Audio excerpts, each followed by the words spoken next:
अब factor abundance को थोड़ा सा डिटेल में इसके डिफरेंट इन्फ्लुएंसेस से निकाल सकते हैं कि किस तरीके से मैयर करना बेहतर है। सपोज हमने फैक्टर अबंडेंस को मैयर करने के दो मेथड पढ़े थे। इन टोटल फॉर्म आपके पास टोटल फैक्टर अवेलेबिलिटी की बात की, और फिर हमने उनकी रिलेटिव प्राइसेस को लेके डिस्कस किया कि दोनों से हम फैक्टर अबंडेंस के बारे में पता चला सकते हैं। लेकिन यहाँ पे जब हमने टोटल अवेलेबिलिटी की बात की, फैक्टर एंडोमेंट्स की या फैक्टर अवेलेबिलिटी को जब हमने डिस्कस किया, तो हमने बात की सिर्फ सप्लाई साइड की, क्योंकि फैक्टर अवेलेबिलिटी जो है वो सप्लाई साइड को एक्सप्लेन कर रही है। What about the demand? Suppose किसी एक नेशन के अंदर कोई एक फैक्टर अबंडेंट है लेकिन उसकी डिमांड ही नहीं है, व्हाट अबाउट दैट? तो इस केस के अंदर जो, क्योंकि डिमांड प्रेफरेंसेस जो हैं वो बहुत मैटर करती हैं इस केस के अंदर, तो जब हम रिलेटिव की बात करते हैं, रिलेटिव प्राइसेस की और फैक्टर्स, तो वहाँ पे आपका इंक्लूजन होता है डिमांड साइड का भी। क्योंकि जब आपके पास इंटरेस्ट रेट डिटरमिन होता है या वेज रेट डिटरमिन होता है, तो वो कहाँ से डिटरमिन होता है? वो आपका हमेशा लेबर मार्केट से आता है। लेबर मार्केट में क्या होता है? लेबर मार्केट में लेबर की डिमांड होती है और लेबर की सप्लाई होती है, और वहाँ पे जाके पता चलता है कि लेबर की जो वेज है वो कितनी होनी चाहिए। तो प्रेफरेबली हमेशा ये रहेगा कि आप डिमांड सप्लाई साइड दोनों को इंक्लूड करें। लेकिन हमने यहाँ पे एक अजम्पशन लिया था जिसमें हमने ये कहा था इस थ्योरी को एक्सप्लेन करने के लिए कि आपके पास डिमांड प्रेफरेंसेस आपकी सेम हैं। अब इंटरेस्टिंग सिनेरियो डेवलप हो रहा है कि आपके पास जब डिमांड ही सेम हो गई, डिमांड ही कांस्टेंट हो गई, and in addition to that आपने एक टेक्नोलॉजी को भी फिक्स कर दिया। आपने एक अजम्पशन ये भी सीखा था और पढ़ा था कि टेक्नोलॉजी जो है दोनों नेशंस के दरमियान कांस्टेंट है। जब हम हेक्शर-ओलन थ्योरम के अजम्पशंस को स्टडी कर रहे थे, तो एक बड़ा सिग्निफिकेंट अजम्पशन था कि technology and demand preferences are same in both the nation.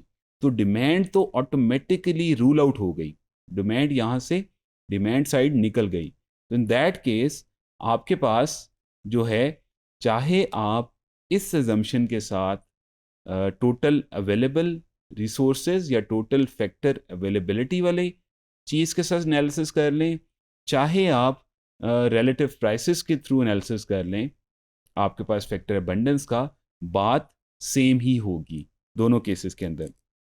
लेकिन सपोज अगर हम एक और सिनेरियो डेवलप करते हैं, what will be the case if demand for capital intensive good Y is higher in nation 2 than the nation 1?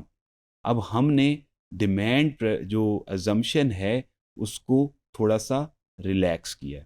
अभी तक जो हम बात कर रहे थे वो यही कहा था कि डिमांड प्रेफरेंसेस आर सेम, लेकिन अगर हम इसको थोड़ा सा रिलैक्स करें इस अजम्पशन को और ये कहें कि जो डिमांड प्रेफरेंसेस हैं या जो कैपिटल इंटेंसिव गुड है वाई है, उसकी डिमांड ज़्यादा है नेशन 2 के अंदर, तो फिर होगा क्या?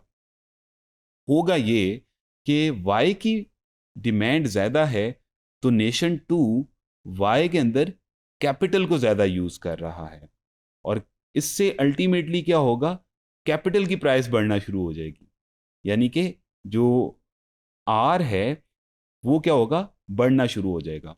और अगर आप वो याद करें आर ओवर डब्ल्यू वाला, तो हमने ये बात की थी आर ओवर डब्ल्यू is less than in nation 2 than the nation 1। तो जब आर बढ़ेगा तो अल्टीमेटली क्या होगा? ये फ्रैक्शन क्या होगी? इंक्रीज करना शुरू कर देगी, और ये आहिस्ता आहिस्ता नेशन जो 1 है उसके करीब जाना शुरू हो जाएगी। और वहाँ पे क्योंकि आपके पास आर महंगा था और आर ओवर डब्ल्यू जो रेशो थी इससे ज़्यादा थी, लेकिन जैसे ही नेशन 2 के अंदर प्रोपोजिशन थोड़ी सी चेंज हुई है, डिमांड प्रेफरेंसेस के अंदर थोड़ा सा चेंज आया है, तो इससे क्या होगा कि आपके पास जो वाई गुड है, एज्यूम उसकी जो प्राइस है, उसकी जो डिमांड है, वो नेशन टू के अंदर बढ़ती है, तो अल्टीमेटली नेशन टू की प्रोडक्शन के अंदर जो कैपिटल यूज हो रहा है उसकी डिमांड भी आहिस्ता आहिस्ता बढ़नी शुरू हो जाएगी।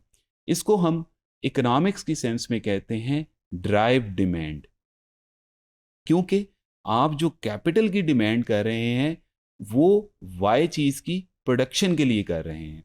तो अल्टीमेटली जिन बेसिस के ऊपर हमने बात की थी अबंडेंस की, कि अबंडेंस है इस फैक्टर की, वो आहिस्ता आहिस्ता ख़त्म होना शुरू हो जाएगी अबंडेंस, अगर डिमांड बढ़ना शुरू हो जाएगी। ये तो बड़ा सिंपल सा रूल है डिमांड सप्लाई वाला, कि सप्लाई है ज़्यादा, लेकिन जब डिमांड बढ़ना शुरू हुई तो आहिस्ता आहिस्ता सप्लाई जो सरप्लस में है वो कम होना शुरू हो गया और प्राइसेस बढ़ना शुरू हो गई, और फिर वहाँ पे जाके मार्केट इक्विलिब्रियम में हो जाती थी जब आपके पास एग्जैक्टली इक्वल हो जाता था। ये बेसिकली एक्सटेंशन है हेक्यूरोलम थ्योरम की, जैसे मैंने पहले बात की थी कि इसको आप जनरलाइज कर सकते हैं इस थ्योरम को।